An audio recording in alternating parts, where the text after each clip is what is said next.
Hello and welcome to the City of Peoria Planning and Zoning Commission. The Planning and Zoning Commission is composed of volunteer citizens appointed by the City Council. The Commission is the designated hearing body for a range of land use applications, including general plan amendments, rezones, conditional use permits, and amendments to the zoning code.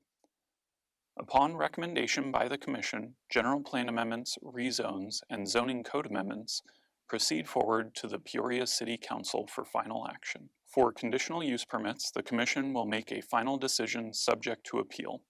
All hearings are conducted in accordance with the rules for procedure requirements to allow an impartial and efficient hearing, and all Commission meetings are open to the public under the Arizona Open Meeting Law. Each case will be called in the order in which it appears on the agenda unless otherwise announced during the meeting. Once called, City staff will give a presentation of the case, followed by a presentation from the applicant if they so desire. After the applicant's presentation, members of the public who have submitted a speaker's request form will be called to speak by the Commission Chair. The applicant may be called to provide additional information, clarification, or a rebuttal. The Commission will discuss the case, may ask additional questions, and take action. Any member of the public wishing to speak must complete a speaker's request form and hand it to the planning assistant at the end of the dais. When speaking, please limit your comments to a maximum of 3 minutes and try not to repeat statements already made by others. We welcome your comments, and as fellow citizens of Peoria, we thank you in advance for your participation. Welcome to the Peoria Planning and Zoning Commission of May 18th, 2023. Welcome, everybody. We'd like to start with a simple roll call of the commission. Chairperson Robin Updegraff is not present. Commissioner Leila Villasenor. Present. Commissioner Clay Alsop. Present. Commissioner Sean Hutchinson is not present. Secretary Josephine Waitman. Present. Vice Chair Jeff Nelson. Here. And the chair is present as well. Thank you so much. I'd like to make a final call for speaker request forms for anyone in the public. Seeing that we have none, we'll move on to the consent agenda. The consent agenda, all items listed on the consent agenda are considered to be routine in nature and have been previously reviewed by the commission and will be enacted in one single motion. There will be no separate discussion for these items unless a commission member requests to pull an item from the consent, in which in the event the item is removed from general order of business and considered in its normal sequence on the agenda. So consent agenda, item 1C, disposition of absence, discussion and possible action to approve and excuse the absence of Vice Chair Jeff Nelson and Commissioner Clay Alsop from the April 2023 meeting. And item 2C, minutes, discuss and possible action to approve the minutes from the April 2023 meeting as well. Any commissioners have any comments, concerns on the consent, or do I have a motion? Commissioner Waitman, I move that we accept the consent agenda containing item 1 and 2C as is. Do I have a second? Second. All commissioners, please vote.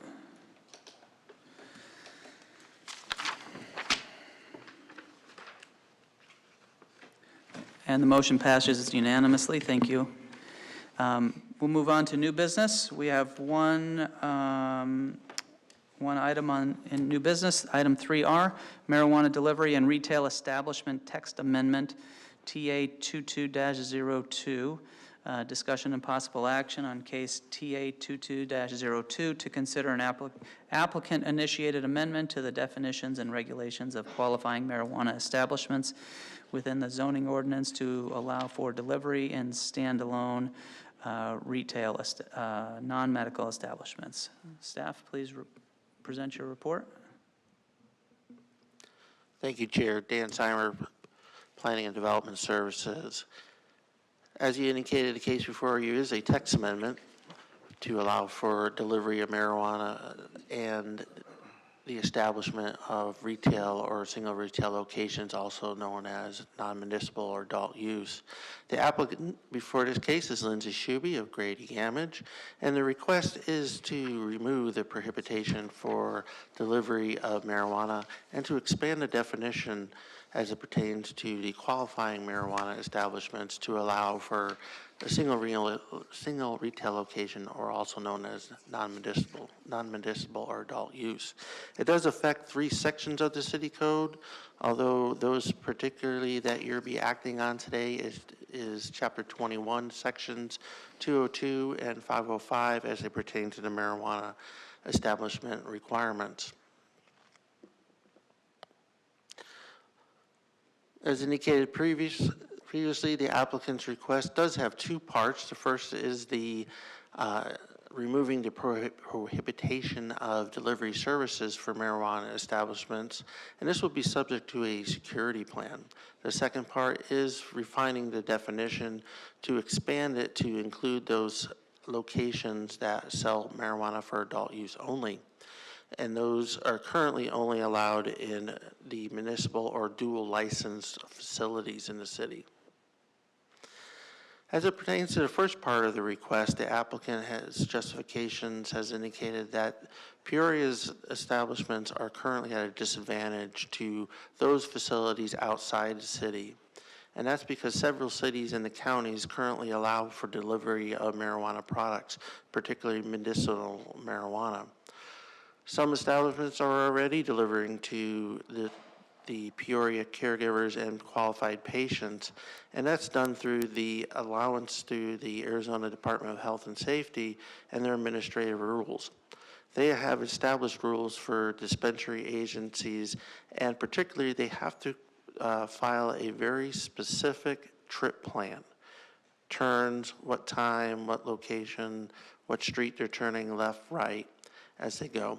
Their vehicles cannot have specific identification of the facility or the marijuana itself, and they have to maintain their documentation of those trips for up to 2 years, and they're subject to being audited by the department at any time. Last time we met, there was a question about the location of the facilities within Peoria. On the map to the right of the screen is the map of the city. The blue line is the area within is Peoria, and those outside the blue line is, Phoenix, Glendale, not surprised, but El Mirage. Several of the adjoining jurisdictions currently allow delivery, although, as indicated previously, Peoria does not, and they can deliver to patients and qualified caregivers in the city of Peoria because the statute that were approved by the voters prohibits the cities from enacting legislation for using the right-of-way or the streets within the city. Other valley cities, you can see on the screen, Mesa, Scottsdale, Chandler, Tempe, Gilbert also allow for the deliveries.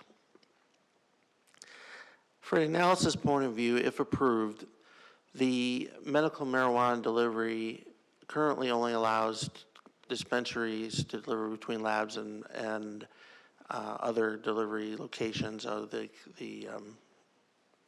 growing facilities, but this would allow for the delivery between caregivers, patients, in conformance with state law. The delivery cannot begin within the city until the dispensary files an updated security plan, and that plan is approved by the police department. So if approved, they would have to do that. And the delivery of adult use is currently prohibited by the Arizona Department of Health until they establish new rules, which they have not done yet, and they have to do before 2025. The second part of the request is particular to the definition of what a qualified marijuana dispensary is. And this modification is pretty simple. It would expand the definition to include from medical and dual use facilities, which are medical and recreational or single retail locations, to include those single retail locations or adult use locations.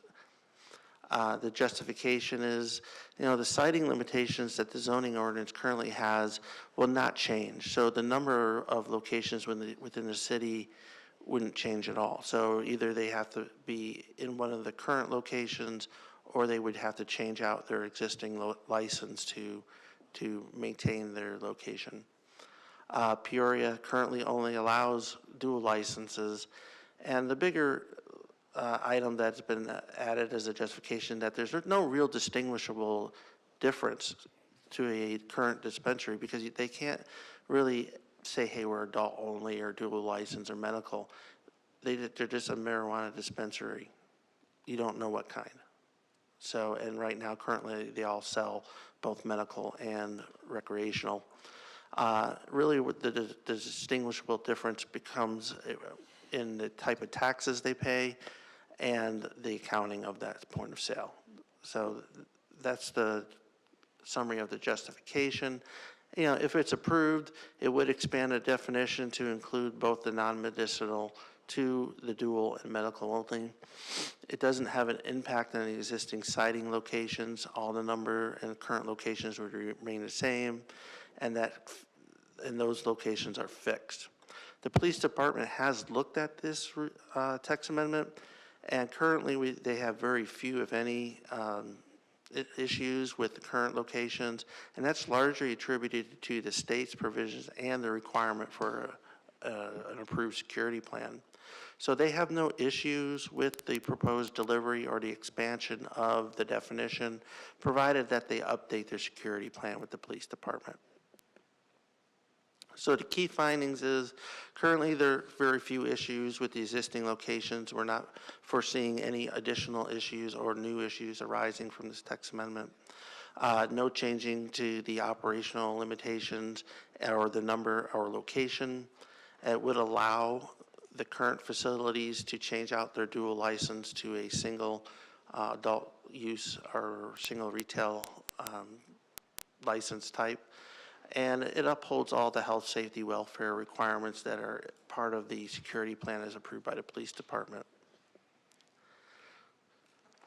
So in summary, the text amendment would remove the prohibition on deliveries, expand the definition of the qualifying marijuana dispensaries to include the establishment license or the single retail establishment license. The recommended actions is either approval with modifications, denial, or continue to a subsequent action. Staff is recommending approval of the case as reflected in Exhibit 2, which is the draft text amendment, and staff is available for any questions, and the applicant is here for questions and their presentation. I'll hand it back to the chair. Thank you. Great, thank you, Dan. Any commissioners have questions for staff? I see notes, but I don't see a request. Vice Chair Nelson, please. Thank you for your report. Very helpful. I'm just curious, have we received any comments, questions, concerns from residents about this proposal as a result of the study session with council, the various meetings we've held as a commission on this issue, or has it been largely quiet? Chair Fitzler, Councilman Commissioner Nelson, staff hasn't received any public comments from them, from any of the advertisement we've done or any phone calls or inquiries regarding it. There hasn't been any public testimony at your hearing, and I do not believe there was any specific public comment at the City Council. No, Mr. Chair and Commissioner Nelson, just to expand on that, there hasn't been any comment received. We've had public hearings, of course, in front of the commission, study sessions, as well as the City Council. It's been written up in the paper. It's a citywide amendment, so we have placed it out there for comment. We just have not received any comments to date. Great, thank you. And then one more question on, do we have any estimates as far as how much tax revenue we're losing out on as a result of not having an ordinance like this in place? Mr. Chair and Commissioners, we do, and I might defer that to Ms. Shuby. They have looked at that issue. We had some questions asked at the council study session, and that was one item that was researched as part of that. I know she has that answer. Okay. Before she starts, does anyone else have questions for staff at all? We're good? Okay. Ms. Shuby, welcome. Chair, Commissioners, thank you so much. For your record, Lindsay Shuby with the law firm of Gamage and Burnham, 40 North Central in Phoenix, Arizona, 85004. With me, I've got Senior Planner Michelle Santoro and Michael O'Brien of Ponderosa Dispensary. So I do have that. It's interesting, Vice Chair Nelson, I was going to start with, I promise you won't see me again on this topic. I hope to come with something else. It's interesting and fun that we're building, but we have spent a lot of time talking about, what I see as pretty simple text amendments. So thank you very much for your patience. Thank you for all this public hearing, and you'll see in my final slide, we have received no comments. I do spend a lot of time wandering around the state. You wouldn't believe the jurisdictions that I have been in, some more liberal, some more conservative, and frankly, people just don't care anymore. It's legal. Prop 203 passed, Prop 207 passed. People still may have ideological oppositions to the legalization of marijuana. But from a land use perspective, and especially speaking to a planning commission, when you're looking at it from a land use perspective, if retail sales of marijuana is permitted, and again, when you compare it to other things like alcohol. So I'll go through a presentation very quickly because, like I said, we spent a lot of time talking about this issue. And Dan did a really fabulous job. We're here for two issues. One, to allow an establishment license only to do retail sales in marijuana sales in the town of Peoria, or the city of Peoria, and then request delivery in and out of the city. So establishment licenses, right? What does that mean? So there's the medical marijuana licenses. Those were given out through Prop 203. There were 130 of them. Then there are establishment licenses. The establishment licenses are a result of Prop 207. There are 156 licenses. Think about that for a second. 156, there are not that many. With the addition of Prop 207, it allowed jurisdictions to prohibit establishment-only licenses. Frankly, I think it was a huge disservice. It complicated the regulatory authority. In Prop 203, it was very clear. Cities make zoning decisions and make them that are appropriate for your jurisdiction, but licensing all happens at the State Department, or the state level. Prop 207 confused things. It allowed jurisdictions to say no to establishment licenses only. When from a land use perspective and a city perspective, there's no difference, right? Do you walk into a restaurant and say, oh, do you have a Series 6 or a Series 12 liquor license? No. I would like a glass of wine or whatever it is that's on the menu. So, Prop 207 I did think did a disservice and added this level of confusion that's complicated. But there's only 156 licenses that we're talking about. So right now in the city of Peoria, you can have a medical marijuana dispensary, or if you were awarded an establishment license, because you started with medical, one of the original 130, you can place that here too. What does this text amendment not do? It does not affect any other regulations in Peoria, as Dan said. There will not be a proliferation of dispensaries. Outward facing, if you were to pull into a shopping center or strip center that had a dispensary, you will not see a difference. Sign will still say Ponderosa. It'll allow Peoria's ordinance to be consistent with what's allowed in state law. It'll allow Peoria to capture additional sales tax. And limit customers to 21 and older. Again, what's very interesting is liquor licenses, as of last I checked, 14,807. I speak to my teenagers sometime, I say, what are the biggest problems that you have in high school today? They say kids drinking and kids vaping nicotine. Marijuana is not as big of a problem, and yet liquor licenses, we've got 14,807 in the state, whereas we only have 175 marijuana licenses in the entire state. 156 are, that's a typo, 156 can go anywhere in the state, and 19 are just in the periphery counties, and they're not allowed to move anywhere. But again, from a land use perspective, and what the Planning and Zoning Commission looks at, it's just, is there retail sales of marijuana, cultivation, infusion, or not? Other jurisdictions, most other jurisdictions that surround you do allow for establishment-only licenses. Surprise technically has no dispensaries, but there are 3 in the Surprise planning area, all in Maricopa County Islands, that all allow establishment only. Litchfield Park, El Mirage, moving forward, moving a bit away from you, Tempe, Phoenix has 2 text amendments in the queue right now. Glendale's thinking about it, and Flagstaff has an amendment in the queue right now, too. So you are not first out of the gate. I would never want to put you guys first out there, but a lot of people are considering establishment licenses only because, again, it's more of a state licensing issue. Delivery, we've already touched on this. Thank you for the recommendation of approval last time. Again, just removing the current prohibition on delivery and adding the specific requirement that a security plan be placed with the police. What that actually does is give your jurisdiction more control. It gives the police department an opportunity to understand and learn more about delivery and understand when your dispensaries are doing delivery, how they're doing it. So frankly, it allows delivery in your jurisdiction to be more controlled by your police department. And frankly, there's a police officer in the audience at the mayor and council study session who was just pulled out of the crowd and asked to opine on whether he had any concerns with either of these text amendments. And he said no. He said he's frankly he doesn't have problems at dispensaries, but he has way more problems at bars than he does at dispensaries. And that's just not an issue for him.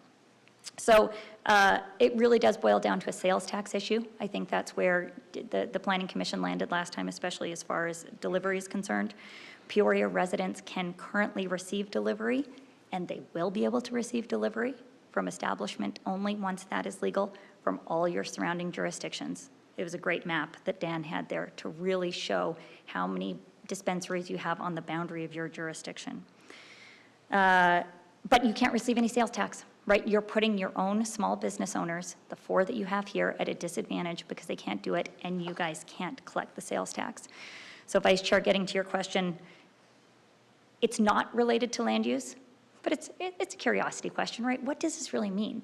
Well, medical marijuana has the 8.3, all marijuana sales have the 8.3% sales tax. We can't release, your city staff can't release those numbers because you only have 4 dispensaries, but we are extrapolating based on our dispensary. And so we think estimated annual sales tax generated from the marijuana program is about $3.2 million for Peoria. Then when you have recreational sales, that's the 8.3, oh yeah, this is right. Recreational sales is the 8.3 plus the 16%. So we think it's about 3.2 just for the sales tax, and then 4.9 million is what the portion that Peoria collects from the MET tax. So of that 16% marijuana excise tax, 31% of it goes to law enforcement and fire departments. So what does that look like for Peoria? These are very, very small numbers. I'm sorry, so I'm going to read them to you. In 2021, because the sale of recreational marijuana was new, Peoria received between fire and police in total 176,000 plus, 177,000. In 2022, you're about 950,000. And so far in 2023, you guys have received $510,000. That's just from 31% of the 16% additional tax. So again, this boils down to a land use decision that has no negative land use impacts, only a positive impact on taxes. So I come before you tonight with a staff recommendation of approval, a prior planning and zoning recommendation for the delivery portion only, no opposition. For all that I have been here talking about this, there's no comments, and respectfully request approval as we move forward to City Council, and a promise that I will not talk to you about this again for a very, very long time. I look forward to coming on something else. Thank you, Ms. Shuby. Any commissioners have any questions for the applicant? Okay. Commissioner Alsop? I have several questions. Just to confirm a couple of my assumptions. Currently, controlled substances cannot be delivered. Through the chair, Commissioner, medical marijuana can be delivered in the state of Arizona right now through the AZDHS program to people with medical marijuana cards.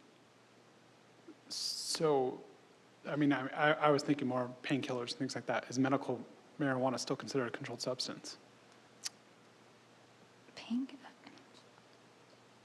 Through the chair, we get prescriptions, I get prescriptions delivered to my house. And I Controlled wouldn't have thought of that. substances. Well, I don't know. I'm not here in pharmacy. I don't know whether you would define that. I would say pharmacies do have drive-throughs and they do have delivery to people's homes, yeah, yes. And liquor is delivered to people's homes. Right, okay. What I'm trying to differentiate is my understanding is controlled substances are not delivered. I've had plenty of prescriptions delivered to my house, but nothing that's a controlled substance, things with narcotics, things like that. So I'm trying to understand, were they bundled together at one point and now they're being separated? You know, marijuana no longer considered a controlled substance, whereas Vicodin and oxycodone were and still cannot be delivered today. Why have we separated them apart? Just trying to get an understanding of that. Also, a question on I understand you're estimating the 3.2 million in sales tax revenue. I assume that would be total sales tax revenue. How much of that 3.2 is deliveries, 10%, 50%? You know, I understand the total amount, but obviously all of their sales tax isn't going to be from deliveries. Through the chair, Commissioner, so right now, because delivery is limited to medical only, it's protected by HIPAA. And as we represent a dispensary in Peoria, they can't deliver. But it is protected by HIPAA, the delivery numbers. So I did reach out to the head of Arizona Department of Health Services, and they couldn't share that information. So we don't have that from other municipalities, maybe Surprise or Glendale, where we can say, oh, okay, you know, Glendale brought in $5 million in sales tax revenue. 10% of that was delivery sales. Through the chair, sales tax is sales tax. So it just comes through. And there's no distinction how it is, and if there's any and actually the state doesn't even distinguish between what was delivery. It is sales tax. Okay, understood. Yeah, I appreciate the explanation. I totally understand where everyone's coming from. My position's unchanged from previous. I've had impacts to my family since recreational marijuana was legalized, and it was just a first step to even more increasing drugs. And so for that reason, I still can't support this. But I wanted to try to get a better understanding of the background and how we got here. But my decision remains unchanged. Thank you. Thank you, Commissioner. Commissioner Waitman? Thank you, Chair. I think I have more so a comment, and, you know, with all due respect, I do understand that I have grown up, I'm a dual citizen from the Netherlands, so I've grown up in a country where this is legal. My mother still lives in the Netherlands, and with all due respect, you know, to my fellow commissioner, it is labeled as sometimes a gateway drug, which is understanding. Some people are more prone to hop to something else, but that is once again speculations, whether that is so or not. I just want to make a comment and just say, you know, I'm happy you all are moving forward. My position is still the same as last time. You said it's not that much on land use when we're talking about taxes, but when you know, when we have other jurisdictions coming onto our land and they are delivering, I do see it as a land use issue. So if we are going to have an advantage economically, I just think that this is a smart decision for the city. Regardless of anything, any revenue we can bring in is an economic win for our city. So just looking at it in that way, you know, that is, and we do have a lot of support within our police department and new funding that's going there. So, you know, with not having any opposition from police, I just think that this is, you know, a smart decision. I stand with recommending this for approval. So thank you all for your presentation and time. Thank you, Commissioner. Any others? I'll just make one comment. Commissioner Alsop, I completely understand where you're coming from, and I completely respect it. And I can't even say that I disagree with you on it. I respect people's opinion as it relates to the product. I view this text amendment before us as more of an economic decision than a philosophical decision as it relates to the product. So, but I sincerely appreciate your comments, and I completely get it. So, but with that said, if there's any other commissioners that have any comments, if not, I'll welcome a motion. Commissioner Waitman? Commissioner Waitman, I move that we approve item 3R, case TA 22-02, as is, which is removing the prohibition and expanding the definition. I second. Thank you. Commissioners, please vote.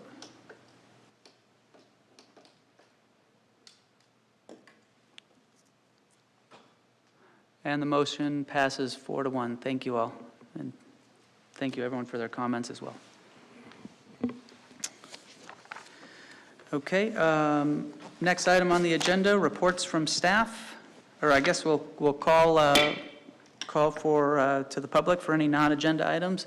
Seeing no one left in the audience, we'll close the public comment and we'll move on to reports from staff.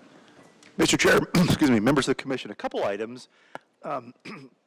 If you didn't get a chance before the meeting to meet Kelly over here, Kelly Ross, she's a new employee I'd like to introduce you to. She's administrative assistant with the department, so you will see her from time to time at Planning and Zoning Commission meetings, so I just wanted to introduce you to Kelly. Next, I wanted to speak to you about the couple cases that the commission saw did go to council on Tuesday. I don't know if you had a chance to watch the council meeting. One of those was Overland Peoria, so that was the Smitty site, and so that case did pass unanimously 7-0. So I think after all this time and all these discussions we've had about the Smitty's property, it appears that we do have a project moving forward, so that was approved.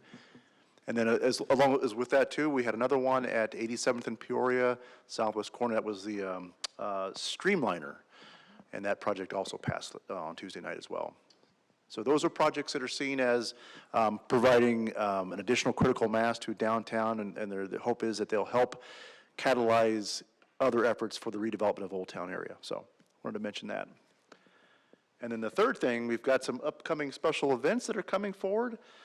Yacht Rock Summer. Does everybody know what Yacht Rock is? I guess that's music from the 70s, easy listening music from the 70s, maybe the 80s too. They call that Yacht Rock now. So Yacht Rock Summer is coming up. So there you go. That's on June 8th at 7 o'clock. If you don't want to go to that, we have the Peoria Sports Complex All-American July 4th Festival. That'll be here this year. And then July 10th through 13th, the Youth Fire Academy. This is for folks under the ages of 17 to 19. And there's the information there if you know some people that might want to be part of that academy. That's cool. And then last, our next meeting is June 1st, regular meeting at 6:30. We do have a couple items on that agenda. And I think that's all we have tonight. Commissioner Villasenor. Thank you. I had a quick question about Yacht Rock. Is there a website? We did or go over that a where- little too fast. What? We did go over that a little too fast. Yeah. Just, is there a website or where's the location in case we wanted to look into that? Commissioner, if you were to go on the city's website, go under special events, there's more information on that one. So I would direct everybody to, there's a variety of special events. These are just kind of the top three. A lot of classes available, but yes, more Thank you. information, including performers and everything else on there as well. Thank you, Lori. I am certainly no authority on Yacht Rock, that's for sure. So, thank you. No, but you are authority on entertainment venues, so. So I've heard. So, okay, anything else from staff? Great. Well, thank you, everybody. We'll be short tonight, and I'll adjourn the meeting. Thank you all.